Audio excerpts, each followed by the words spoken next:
This video is brought to you by PowerPerformanceProducts.com. Get $15 off when you mention MMA interviews now.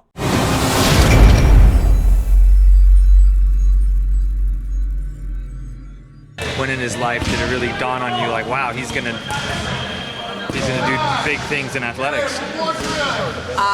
It was probably about fourth grade, and he was at wrestling tournaments, and he had spent like a whole year previously on his back. He got pinned every time, and he went out and beat a guy pretty soundly, and then he came off the mat and he says, "I've got it figured out," and it was like that was the light bulb had clicked.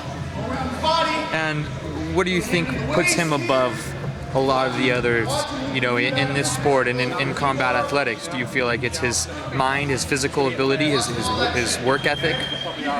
You know, I don't think that he's loaded with tons of talent. I think a lot of it is the effort that he puts into it. He works hard. He watches people. He asks a lot of questions. He figures things out.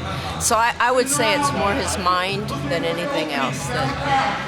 I'm sure his has changed. Has your life changed as well over the last maybe period of 2 years since he's really come into his own and into superstardom? Well, I don't know if my life has changed so much because I have followed him always, but I have to admit it's a lot more fun. It's exciting. On occasion, people like you ask me to say a few words. But no, basically, my life is pretty much the same. Does it help, I guess, living in kind of your area up there that's a little more quiet? When you come to Vegas like this and he's walking around, I'm sure he's getting sort of mobbed and bothered a little bit, right?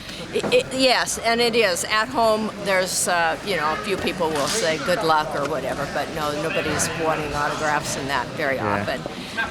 You come here and all of a sudden you're a celebrity, and that's just kind of, an odd sensation for a mom because he's just Chael. Yeah, he's just your son. Right. What is the hardest part about watching him compete? Do you like to watch the fight? You know what? I am a fight fan. I really like to watch the fights. When my son is competing, the only thing going through my mind is, don't let him get hurt. That's sure. Did it take at all a while for you to open up to the whole MMA thing, or was it kind of like the next step was kind of obvious as he went through his wrestling career? Well, I think, when he very first started, I said, Chael, I have spent my whole life telling you don't fight to get a point across. Use your head, talk it out. And I said, now I'm encouraging you to do the exact things that I've always said don't do. But if you go to practices and you watch, I just see techniques, I see skill, I see development. I don't see fist fighting. Sure. So it's a whole different thing. And you see people. You're meeting people in the sport. That sort of makes it, I think, is the biggest thing. The people in this sport are so nice. Almost all my friends that meet the guys that come around, they can't believe how nice they are. Well, they're just really nice guys. And I said, well, what did you expect? Thugs? And they do, but they're not. Talk about the Okami situation. When you grabbed the shotgun there a little bit in fright. Well, I do. I live alone, and I am comfortable not with a handgun, but with my shotgun. And so I do have a shotgun by my bed because I live in the country alone. And all my friends and, even Chael's in high school, before I lived alone, they used to always joke about don't ever sneak into Chael's house at night because you might get shot. But I used to tell people, don't try to scare me during the night. It won't be funny. And I just was not at all expecting Yushin. So I'm sound asleep, and then my alarm is beeping, which means somebody is in my house. And my first plan of escape is always to just go out my window. But when I went to get out of that side of the bed, my foot caught in a basket and I fell. And so then it was like, I don't have time.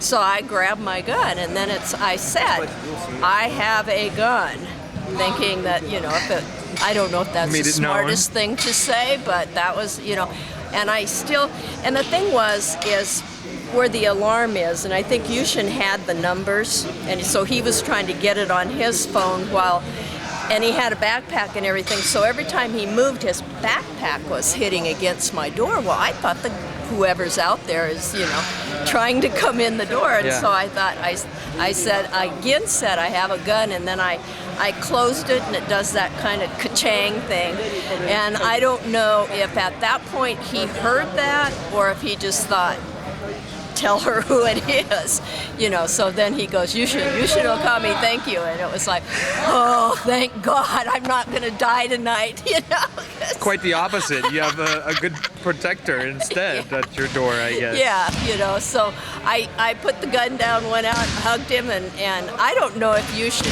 even knew, Did you see the gun when he came in? No, You put it because down? I put it down. I didn't take it out with me. I just set it down. Because later I was talking, because Yushin and I can't talk very well. It's all point.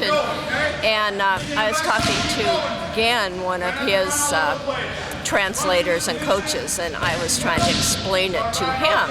And he goes, oh, we didn't get that at all. We didn't, sorry. We didn't know, Because I said, they interviewed Yushin and they asked him something about it before his fight, and I thought he thought maybe we were like making fun of him, or Chael was, because Chael had told the story. And so I said, hey, we were not, putting Yushin down. That is exactly what happened, from my perspective. Sure.